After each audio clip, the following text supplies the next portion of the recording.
4 people dead, including 2 children. Okay, let me get to the original story, and then we're going to come back to this one, okay? Because I need to know what happened originally. We get in the aftermath. Let me go back. Let's do this. Investigators spent much of Wednesday night inside of this home, and during that time, the only light that we could see on was the light coming from that room above the garage. The coroner's truck was surrounded by white sheets as officials worked late into the night to take away bodies of the 4 deceased people found inside this San Francisco home Wednesday afternoon. Shortly after officers confirmed the gruesome discovery, there were tears from those who showed up to the scene. Officers say 2 of the 4 people found dead are kids. Neighbors we spoke with, heartbroken. I was just coming back from school and I heard this from my mom, and I just, my heart dropped. I don't have the words right now. We're all in a bit of shock. We are in shock. It's a tragedy, and we're thinking about the family.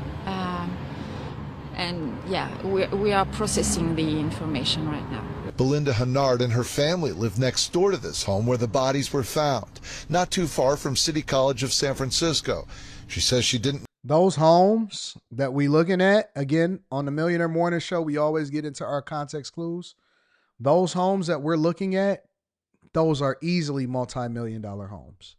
In San Francisco, because San Francisco was what, 7 square miles, 7 by 7 square miles, which is not really that big. I mean, it's big, but it's not that big when you talk about a big city. You can fit, 7 San Franciscos inside of the square mileage, I believe, of a Detroit or something like that. These are multi-million-dollar homes. Over there in San Francisco, those homes cost an arm and a leg. So I just want to let y'all know that as we watching this. I'm reacting to this and discovering this in real time. Notice anything out of the ordinary in recent days. That's definitely officers finding the bodies after responding to a call for a welfare check. Our bedroom is on their side, and we have yeah. That home is, without a doubt, $4, $5, $6 million, maybe more. Easily. That home right there, with that amount of yardage and the trees and everything like that, and with the roof and all of that, with the red driveway, that home is easily $4, $5, maybe $6, $7 million. Easy. dogs. So if there was no noise, there was nothing. And I think it's the most disturbing part is that we didn't hear anything. Nothing. We knew it was a family of 4 with 2 girls. The older probably was around 12, 13 years old, and a dog. And it was a very normal family with normal family routine. Police are still not saying what happened, but do confirm that crimes were committed inside this home. They also say there is no threat to the community. Investigators were asked if an attacker or assailant could have been one of the 4 found dead in the home. That is a possibility. We're not confirming any of that at this time, but that is a possibility of this incident. The names of the victims here have yet to be released, but you can see this is still an active crime scene. All right, so we got that version of it, all right? So we're going to go over to the new one, and this is what they're discovering, or the new details, after the parents and the 2 children were found dead in a San Francisco home. New details tonight on the 4 people found dead this week inside a San Francisco home. That tops KRON 4 News at 9, streaming on KRON 4 Plus. I'm Dan Thorne. Investigators have confirmed they were a family, 2 parents and their 2 daughters. KRON 4's Sarah Stinson spoke with a person close to that family and reports from a growing memorial outside the home. I spoke with a person who knew the mother, Paula, and her family for more than a decade. This person wishes to remain anonymous at this time, but says the circumstances surrounding the family's death is a gut punch to learn about. He describes Paula as a great person and mother to their 2 beautiful daughters. Flowers line the entrance of a San Francisco home where a family of 4 was found dead Wednesday. Their death rocking the community. It's shocking. It's unbelievable and very tragic. The medical examiner's office confirming their identities. The father, 57-year-old Thomas Ogletree. Thomas Ogletree, Paula Truong, Okay, so I'm assuming that she was Asian. Maybe he was white. He might have been Asian also. Alexandra and Mackenzie. All right.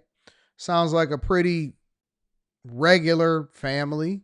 The mother, 53-year-old Paula Troon, and their two daughters, 12-year-old Alexandra and 9-year-old Mackenzie. The San Francisco Unified School District confirming Mackenzie went to Sunset Elementary and Alexandra went to AP Giannini Middle School. In a statement, district officials say, quote, schools are providing additional wellness supports and resources for students, families, and staff to process their emotions. Our entire SFUSD community is grieving this terrible and heartbreaking loss. A fellow parent stopped by the family's home Friday afternoon to drop off stuffed animals. They were very nice. They were very sweet. We met the girls and it's just very sad. Police found the bodies Wednesday after responding to a 911 call for a welfare check at the home at the corner of Monterey Boulevard and Cologne Avenue. The father's brother tells KRON 4, quote, my brother and his two precious daughters were victims of a horrific crime. Our family is shocked and devastated, as you can imagine. He made no mention of the mother, Paula. A person who closely knows her and their financial situation says the family owned several businesses in the Bay Area, including a luxury auto repair shop in West Oakland called Zentrum. This person describes it as a successful business with longtime employees and says she was so proud of a newer venture, a string of Vietnamese coffee shops called Orbit Coffee Company. Okay, so she was Vietnamese and I don't know what he was. Now says temporarily closed. According to this person, she once owned 2 corner stores in San Francisco, including Star Spirits near the family's home. It's now locked up and vacant. The person says in recent years the family started to experience financial hardships. Public records show the family took out a $2.2 million loan against the house in 2022 and then went into foreclosure last year. The person close to the family says this has been such a shock as the family appeared to be happy and normal. We've seen family and friends continue to stop by the home to contribute to the growing memorial. We're still waiting to learn more details about the police investigation. I'm Sarah Stinson reporting in San Francisco, KRON.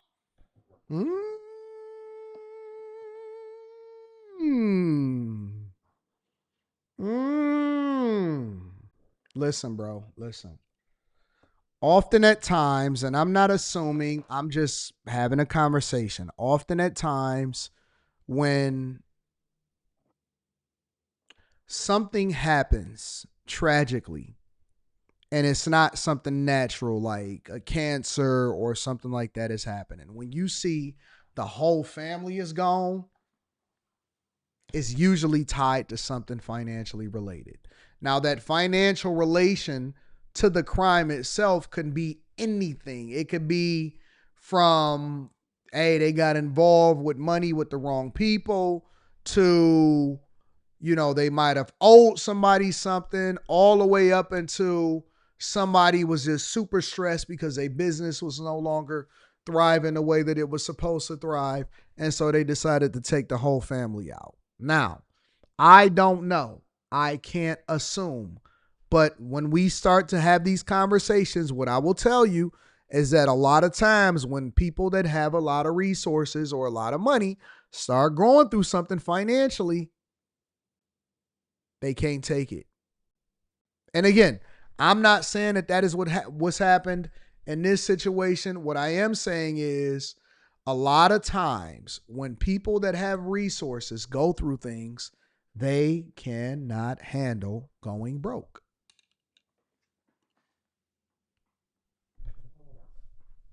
They can't handle going broke.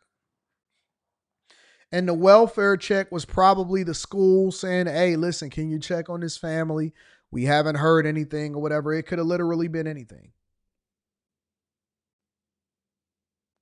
It could have literally been anything. But when people go broke that had a lot of resources, I remember in '08 when a lot of people went broke. Do you know that it was rich people that were offing themselves?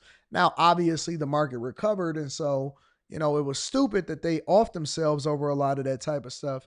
But it's a lot, man. People that have money that's used to a certain lifestyle, They get embarrassed easily. They don't want their friends to know that they going broke or that they going through something. They don't want to ask for help. They try to figure out how to make it work on their own.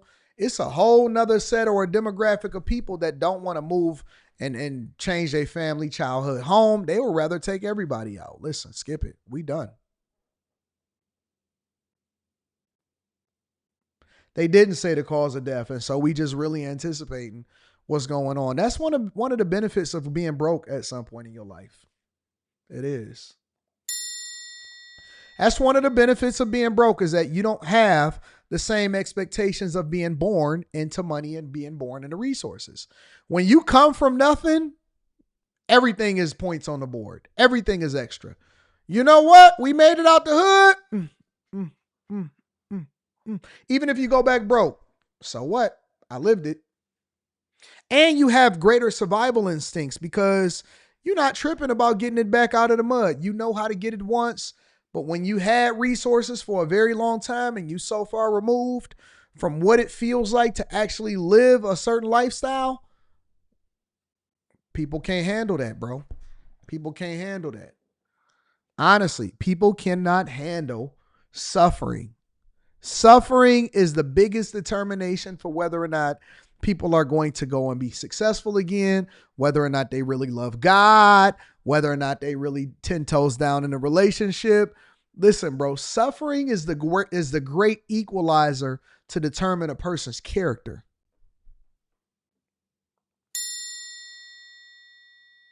Suffering is the great equalizer for determining a person's character. You want to know whether or not your girl is going to stick around with you? Go through a little bit of something. You ain't even got to go through it for a long time. Go through a little bit of something and see what's happening. See what happened. Uh-huh. Want to know whether or not you got some friends? Go through a little bit of something and see what happens. Or if your friends are your friends. Want to know if a person is a really good person, because the problem in our communities a lot of times and in our cultures, we equate money to being a good person. That's just the honest to God truth. We equate money to being a good person. Hey, is he a good father or not? Well, did he take care of his kids financially? Well, he must be a good father.